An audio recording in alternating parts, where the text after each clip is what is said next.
Oui, et nous sommes avec Jean Sibilia, qui est doyen de la faculté de médecine de Strasbourg et rhumatologue, et puis qui répond à toutes vos questions. Franchement, parlons vrai sur Sud Radio, et questions évidemment médicales, avant de retrouver aussi les débats de l'actualité dans un instant avec Elisabeth Lévy, Philippe Bilger, et puis Christine Bouillot, et ensuite tous nos interlocuteurs. Jean Sibilia, bonjour. Bonjour, bonjour.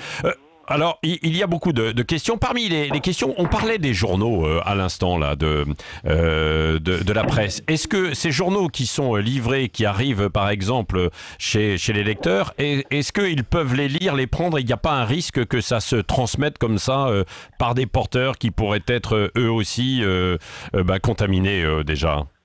Oui, le risque a été évoqué et le risque est potentiellement réel, ainsi que pour l'alimentation d'ailleurs. Hein. C'est exactement la même chose quand vous faites vos courses. Mais en réalité, le risque dans les choses concrètes le risque est extrêmement minime. Néanmoins, vous avez vu l'étude présentée il y a quelques jours maintenant qui montre quand même que ce virus, même s'il est très fragile, hein, c'est un petit virus ARN avec une petite enveloppe, enfin un habit autour de lui, mais dans la nature il est très fragile, il meurt en quelques heures ou quelques jours, dans des conditions, et c'est ce qu'il faut préciser, très variables. La température, l'humidité par exemple, influencent beaucoup sa survie, ce qui fait que les données sur le papier, le carton de survie, sur le carton, le papier, le métal, sont très variables selon les études, mais il faut reconnaître que s'il y avait du virus sur du carton ou du papier, il pourrait survivre quelques heures. Donc vous voyez très bien le risque qu'on peut prendre. On touche, on met la main à la bouche ou la main la main sur les yeux ou dans le visage, on se contamine. Donc en théorie, c'est possible. Il faut se laver les mains tout le temps. Voilà. Et puis prendre des gans, ça peut permettre d'éviter justement ça ou pas? Je pense que des gants pour lire le journal, quoi, par exemple. Ouais, c'est peut-être un peu congératoire parce que moi je vous propose une chose simple qui n'a pas été proposée, mais le principe de quarantaine du journal, vous lisez le journal décalé de 24 heures. Vous le laissez reposer. Ce virus ne survit pas plus de 24 heures sur une substance inerte parce qu'il ne vit pas sans vivant. Un virus, ça meurt quand ça n'est pas sans indice vivant. Donc sur le carton et le papier, c'est 24 heures au grand maximum. Décalez votre journal de 24 heures, vous le laissez reposer. 24 heures après, la chance que vous puissiez vous contaminer est absolument nulle. Cela n'empêche, lavez-vous les mains avant, lavez-vous les mains après, et puis ne vous touchez pas le nez, les yeux, le visage pendant que vous lisez votre journal. Professeur, on a la même question avec les gens qui sortent, donc ils vont aller faire leurs courses et avec des vêtements. Que faire de ces vêtements? Est-ce qu'il faut les aérer? Comment ça se passe quand on ne peut pas les laver? Alors, on n'a pas de données sur le matériel synthétique, la laine, etc. Mais imaginez qu'il y ait une contamination virale, le virus persiste probablement sur les habits pendant quelques heures, hein, probablement, hein, même sur les habits. Donc, première chose, évitez la proximité avec quelqu'un qui vous tousserait ou vous éternuerait dessus. Donc, gardez la limite d'1 mètre ou d'1,50 m avec les gens que vous rencontrez.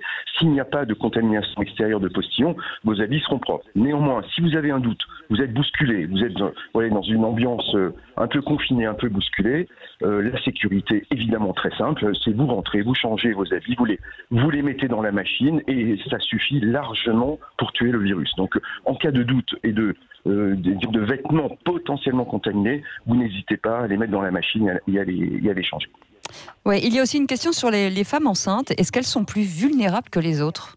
Alors, très intéressante question. Vous savez que cette question a été évoquée pour beaucoup de virus et en particulier pour la grippe. On sait que les femmes enceintes sont beaucoup plus vulnérables pour la grippe. Rappelons, c'est pour l'automne, mais gardez-le en tête, il faudra se vacciner contre la grippe. C'est impératif, les femmes enceintes font des grippes plus sévères.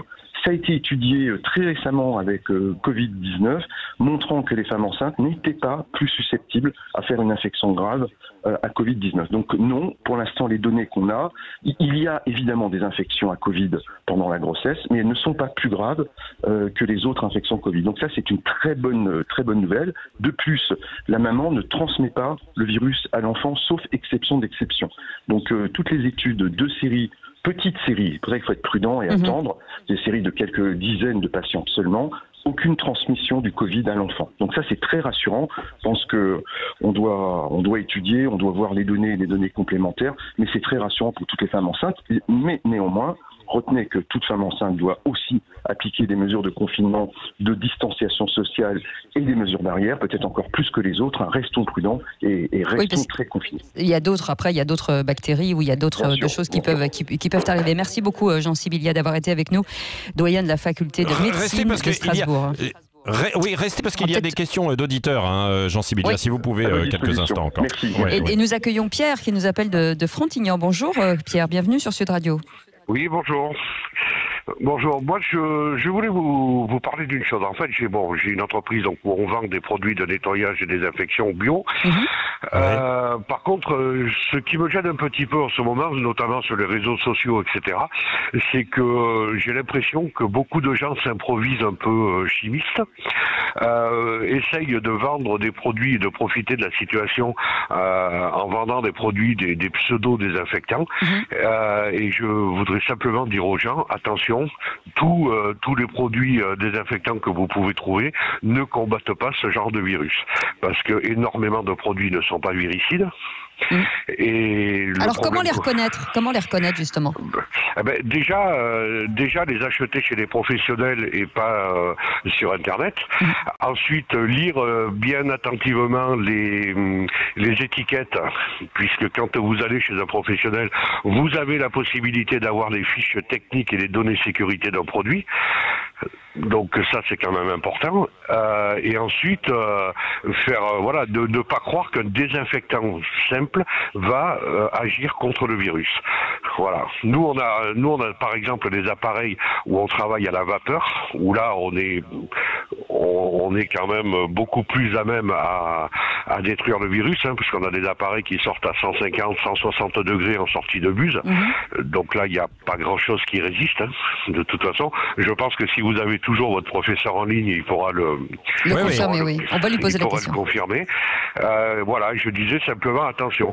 Moi, je sais que j'ai mis mes appareils à disposition sur les réseaux sociaux, hein, au niveau du secteur médical, en leur disant si vous avez besoin d'un coup de main, n'hésitez pas, on est là, on viendra vous aider. On n'est pas là pour faire du chiffre, on n'est pas là pour faire de la marge sur vous. On est là pour aider tous les gens qu'on peut aider en cette période difficile. Merci beaucoup Pierre. Professeur, comment on peut justement une petite astuce supplémentaire pour reconnaître si ces gels hydroalcooliques correspondent ou pas? Je confirme ce qu'a dit Pierre, l'acheter dans des circonstances certifiées, en pharmacie ou dans des magasins spécialisés, et ne pas céder effectivement à la vente en ligne, voire la vente sauvage, hein, puisque vous savez qu'il y a une sorte de marché noir, on l'a vu encore hier, marché noir des masques et des solutions. Toutes les solutions ne sont pas véricides, il faut le rappeler, c'est très bien que Pierre l'ait dit. Deuxième élément de confirmation, c'est un virus qui est détruit par la chaleur dès 56 degrés. Donc tout ce qui est cuit, tout ce qui est chaud... c'est 56 degrés en fait, c'est ça. C'est à partir de 56 degrés. À partir de 56 degrés, vous commencez à détruire le virus à condition d'appliquer 56 degrés quelques minutes. Hein. Donc a fortiori, à plus de 100 degrés, le virus est détruit de façon absolument certaine. Mais je rappelle ce qui a été dit, boire des boissons chaudes, boire du thé chaud toute la journée, ça ne sert à rien, ça ne détruira pas le virus parce que le thé chaud n'est pas, vous en doutez, il n'est pas 56 degrés, bien heureusement. Ça veut dire, professeur, que ceux qui ont par exemple un nettoyeur vapeur chez eux, parce qu'il y a beaucoup de gens qui vont en profiter pour faire le ménage, c'est une aubaine? Je pense qu'on n'a pas testé, il faudrait tester scientifiquement, vous voyez, avec des techniques du virus, etc. A priori, ça devrait fonctionner puisque la température est très élevée. Mais attention, c'est une température très élevée pendant un temps d'application suffisant. Et c'est tout dépend de la charge virale. Vous voyez, s'il y a une zone, malheureusement, qui serait très contaminée avec, par hasard, malheureusement, beaucoup de virus, évidemment, un temps d'application d'1 ou 2 secondes ne suffirait pas. Globalement, c'est une méthode de désinfection. On préfère quand même, vous en doutez, des choses appliquées, c'est-à-dire les gels hydroalcooliques, parce que ces solutions-là sont viricides. Hein, quand elles sont de qualité, elles sont viricides. On en a absolument la preuve.